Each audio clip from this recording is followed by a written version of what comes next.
MixCoachers, welcome to the MixCoach podcast. Hello, Kevin Ward.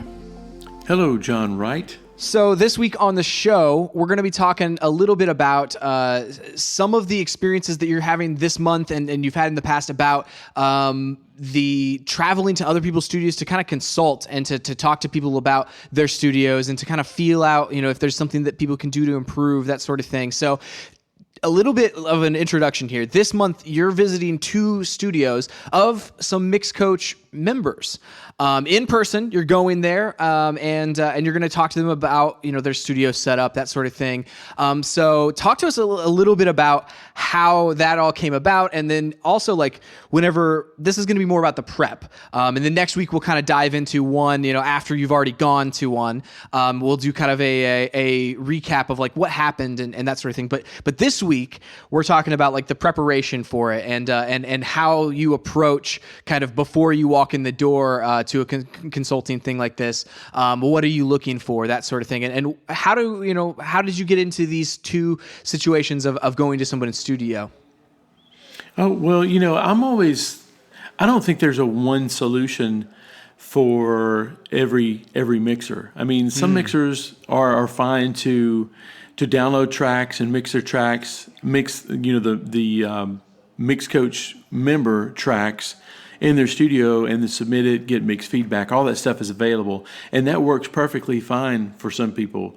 Other guys are building the studios, and they want to know another person's perspective who has maybe owned a home studio or working even a commercial facility. I mean, who's worked in commercial studios. Maybe they want to know an honest opinion of somebody that they trust, and hopefully, the studios that I visit, they invite me because they trust my opinion, and they, maybe I have, many years of experience to pull from. So, not everybody, not every mixer, not every studio owner needs the same, I guess, mentoring or tutoring or coaching, if you will. So, cool. I mean, these just came about from conversations with guys who said, who kind of indicated that they wanted another step deeper. And so, yeah, I love doing that. To me,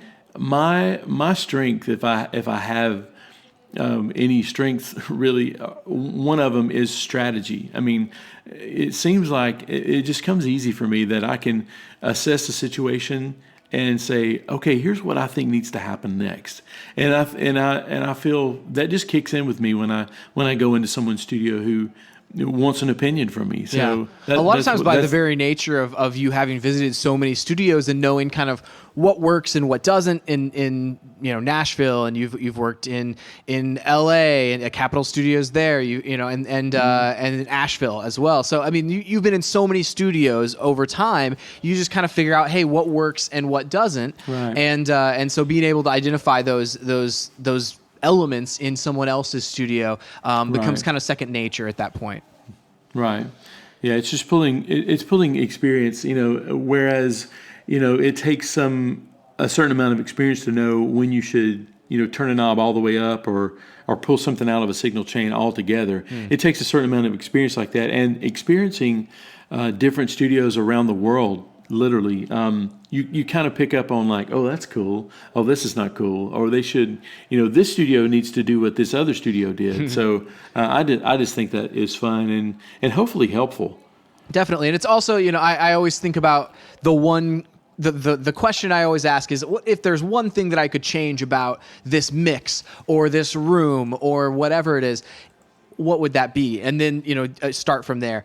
So whenever you go into this, how do you approach it? What are you looking for? What are you kind of looking to, as far as types of advice that you can give? What are you bringing whenever you walk into this situation? So maybe even, people who are listening to this and they can walk into their own studio and say, okay, now, can I look at this a different way or something like that? Mm-hmm. Well, I mean, in my mind, it's in 3 different major areas and that I'm paying attention to. And one is just, a different perspective. It's just a different set of eyes. Hey, do you realize how awkward it is with having your studio on your bed? it's a little awkward. So maybe we ought to think about doing, setting up your room this way so that, when people come in, or even like the lounge area, or just basically just a different set of eyes. That how when you're your car, sometimes you don't even realize that you've had this toolbox on the back seat for 3 months now because you've kind of gotten used to it. And just having a different set of eyes coming in, and you don't even have to have a consultant, just having a friend that has experience. Just to, hey, what was your experience like in my studio? They can tell you, that this was awkward, or this was awesome, or I love the fact that you've got this, that you've got this available in your studio. I mean, just a different set of eyes is one thing that I look for. And I've been to some really good studios, and I've been to some kind of awkward studios where it's like, hey, you ought to think about changing this. Another thing I look for, after the first impression thing is just workflow. I look for. Recently, I went to a studio where, I was trying to figure out how can you get from the tracking phase to the mixing phase without pressing any extra buttons, without crawling under your console and unpatching something, or without, that dreaded button that that if you hit the wrong button, it's going to feedback and embarrass you and possibly deafen the people in your studio. I mean, we're looking for workflow, things like that, little tweaks that would say, hey, if you do it this way, then all you would have to do is just change to this screen and you'd be ready to mix. Nice. Because when people are coming into a studio, they're not impressed by how many buttons you have to click to get it there. They're impressed by how easy you make it look. So one of the things I look for is to how can we make what you're doing seem effortless? And so that's thing number 2. And thing number 3, of course, is what most everybody just thinks of as consulting, I guess, and we're just looking for their room, the sound of their room. Like I went to a studio last year where they had a huge buildup of frequencies in one particular corner. Yeah. And then I just told them, I'm not an acoustical consultant, but I've been in studios long enough to know, hey, you could do this and it would correct this problem. One of the things, everybody loves a live drum room. But their drum room was actually too live because, there was so much leakage in some of the drum mics that it was like, hey, you really need to either put this in front of the drums to kind of deaden this a little bit, or, put the drums on a piece of carpet, or, hang a cloud over over the drum kit. Or, it just really varies depending on studios. Yeah. And and then sometimes people they have too much gear. Sometimes they have gear that they really don't need, or sometimes they, even myself, I'm thinking, do I really need a patch bay? Do I need a TT patch bay? I know back in the day you needed one to patch all this extra equipment, but realistically, do I ever move this mic to another input channel? Maybe not. Or, would it be just as easy to patch this patch cable, an XLR cable, instead of a TT cable? Yeah. Well, you just saved several $1,000s just by tweaking your workflow and figuring out, does having this piece of gear or these speakers or the room set up this way actually add to the quality of your sound? That's and if it doesn't, we talk about it. Yeah, definitely. And I think especially with those types of things, a lot of times gear, just like with you were talking about whenever you're talking about like, hey, new perspective or the toolbox being in the back seat of your car, it's gear is just there because it's always been there. Or it's like, well, I used that 3 years ago whenever I did such and such mix, or I was recording such and such, and I haven't used it since, but I've not asked, hey, what is it actually doing for me? And so sometimes it can be overcomplicating things and that sort of thing. So that's really interesting, bringing in kind of the new perspective on both like the vibe of the studio as well as on the workflow, and then the sound. Those are some really cool things. Last thing I did want to ask about. Is there anything that you brought, like packing wise? Like, what did you bring? What do you bring with you whenever you kind of go? What are kind of the staples? Oh, well, not really a lot, except just a fresh perspective.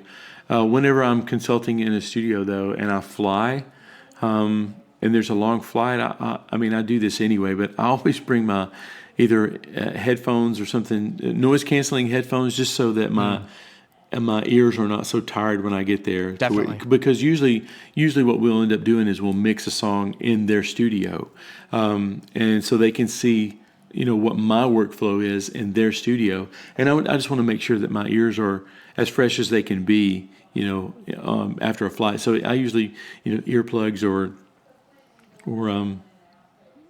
headphones, noise canceling headphones, and my laptop, just for pulling up reference mixes and things like that. I mean, and of course, with my computer, in my phone, I usually bring a list of songs that I know. I mean, I practice what I preach.